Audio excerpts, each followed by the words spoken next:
আমার প্রিয় ভাই বোনেরা, আশা করি যে যেখানে আছেন ভালো আছেন।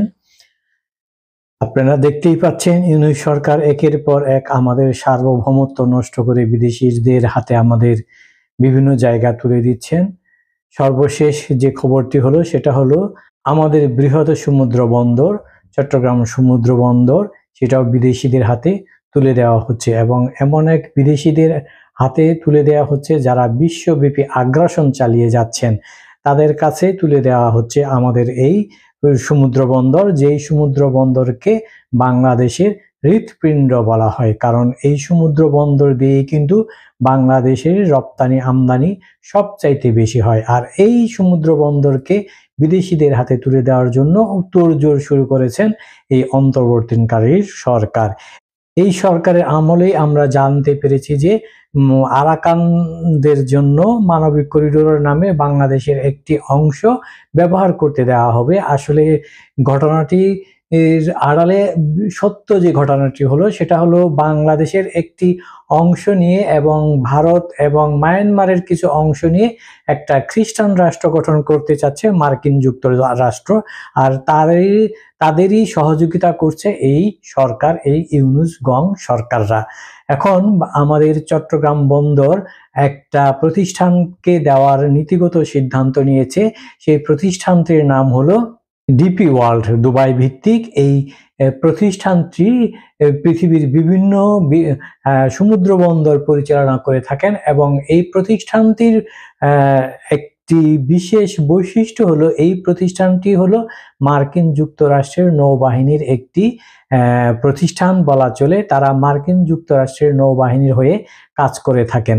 যেই সব দেশের সমুদ্র বন্দরে এই প্রতিষ্ঠানটি কাজ করছে সেই সব সমুদ্র বন্দরে মার্কিন সামরিক যান, মার্কিন অস্ত্র সহ বিভিন্ন সামগ্রী অনায়াসে যাতায়াত করতে পারে, এবং মার্কিন নৌবাহিনীর সাথে তাদের ঘনিষ্ঠ সম্পর্ক রয়েছে। সেটা মার্কিন নৌবাহিনীর ওয়েবসাইট এবং এই ডিপি ওয়ার্ল্ডের ওয়েবসাইটে গেলেই কিন্তু বোঝা যায়। আপনারা জানেন আমাদের এই চট্টগ্রাম সমুদ্র বন্দরটি এখন কিন্তু ভালোভাবে চলছে এবং এখানে অত্যাধুনিক সামগ্রী আনা হয়েছে। কিন্তু কেন এই সমুদ্র বন্দরটিকে এখন বিদেশিদের হাতে তুলে দেওয়া হবে? এটা কি আমাদের সার্বভৌমত্ব নষ্টের একটা প্রক্রিয়া নয়?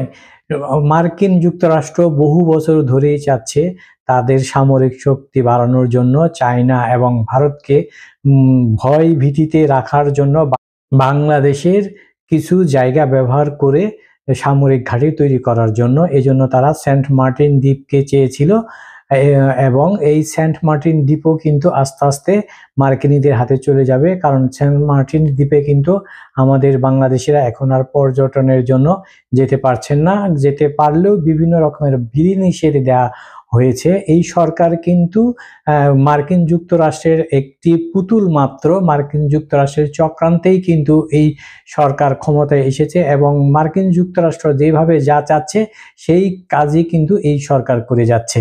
এর ফলে কিন্তু আমাদের এই সোনার বাংলা আমাদের সার্বভৌমত্ব হারাচ্ছে, এবং চট্টগ্রামের বিশেষ অঞ্চল অন্যদের হাতে চলে যাচ্ছে, এবং অন্য একটি দেশ নিয়ে চট্টগ্রাম এর কয়েকটি জেলা, পার্বত্য চট্টগ্রামগুলো কয়েকটি জেলা নিয়ে আরেকটি খ্রিস্টান রাষ্ট্র গঠন করার প্রক্রিয়া কিন্তু ইতিমধ্যেই শুরু হয়ে গেছে। এরই অংশ হিসেবে কিন্তু জাতিসংঘের মহাসচিব বাংলাদেশ সফরে এসেছিলেন, এবং তিনি কিন্তু ইউনূসকে এই বার্তাই দিয়ে গিয়েছেন, এবং ইউনূসও কিন্তু এটাতে রাজি। মানবিক করিডোর দেওয়ার নামে আরাকানে যাতে বিভিন্ন সামগ্রী যায়, এবং এই সামগ্রীর আড়ালে যে অস্ত্র এবং গোলা বারুদ যাবে এটাই স্বাভাবিক, এবং মার্কিন যুক্তরাষ্ট্র কিন্তু এটাই চাচ্ছে।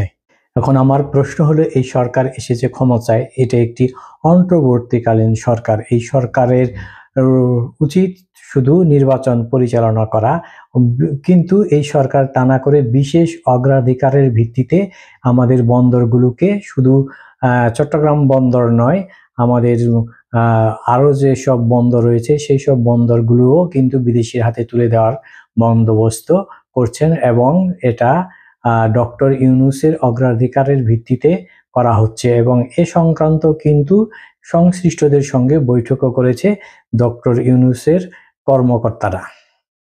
এবং চট্টগ্রাম বন্দরের কর্মকর্তারা এখন বিভিন্ন সমাবেশে বলতে শুরু করেছেন যে এই বন্দর যদি বিদেশিদের হাতে তুলে দেয় তাহলে নাকি এই বন্দরের কার্যক্রম আরো বেড়ে যাবে। আমাদের দেশের সার্বভৌমত্ব নষ্ট করে মার্কিন যুক্তরাষ্ট্রের মতো একটি অ্যাগ্রেসিভ এবং পৃথিবীর বিভিন্ন দেশে আগ্রাসন চালায় এবং যুদ্ধ পরিচালনা করে মুসলমানদের উপর নির্যাতন করে এই ধরনের একটি রাষ্ট্রের প্রতি আজ্ঞাবহ একটি প্রতিষ্ঠানকে আমাদের বন্দর পরিচালনা করতে আমরা কেন দেব? একটা অন্তর্বর্তীকালীন সরকারের কাজ কি? অন্তর্বর্তীকালীন সরকারের প্রধান কাজ হলো দেশে নির্বাচন দেওয়া। নির্বাচন দেওয়ার পরে যে দল ক্ষমতায় আসবে সেই দল কিন্তু এইসব বড় বড় বিষয়ে সিদ্ধান্ত গ্রহণ করবে। কিন্তু এই সরকার তা না করে তড়িঘড়ি করে কিভাবে মার্কিন যুক্তরাষ্ট্রের স্বার্থ হাসিল করা যায়, কিভাবে মার্কিন যুক্তরাষ্ট্রের হয়ে কাজ করা যায়, কিভাবে করিডোর দেওয়া যায়, কিভাবে সমুদ্র বন্দর অন্যের হাতে তুলে দেওয়া যায়, কিভাবে সেন্ট মার্টিন অন্যের হাতে তুলে দেওয়া যায়, এইসব কাজে ব্যস্ত রয়েছেন। বিভিন্ন দলগুলো নির্বাচনের দাবি করলেও এই সরকার কিন্তু নির্বাচন দিতে চাচ্ছে না এবং নির্বাচন নিয়ে টালবাহানা করছেন। একটা সরকারের ম্যান্ডেট লাগে এইসব বন্দর বিভিন্ন দেশের কাছে, বিভিন্ন প্রতিষ্ঠানের কাছে তুলে দেওয়ার জন্য, বিদেশি প্রতিষ্ঠানের কাছে তুলে দেওয়ার জন্য একটা ম্যান্ডেট লাগে। এই ম্যান্ডেট কি এই সরকারের রয়েছে?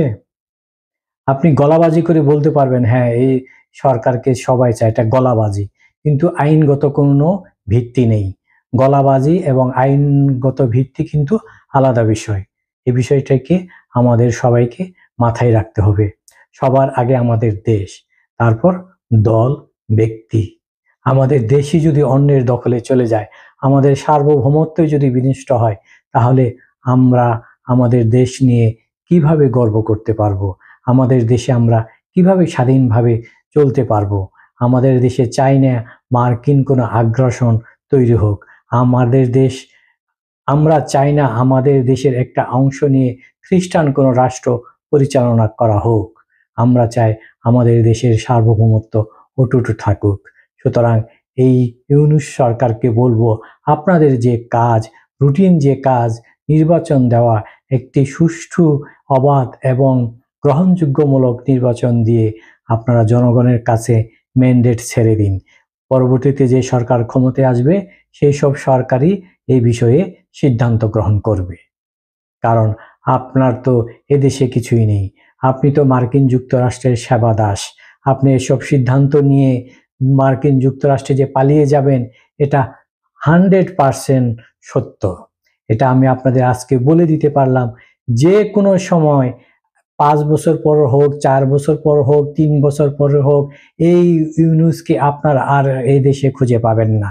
যে সরকার এই ক্ষমতায় আসুক না কেন, এই ইউনূস মার্কিন যুক্তরাষ্ট্রেই ঘাঁটি গেড়ে বসবেন এবং সেখানেই তিনি চলে যাবেন। এটা নিশ্চিত থাকুন। সবাই ভালো থাকবেন, সুস্থ থাকবেন।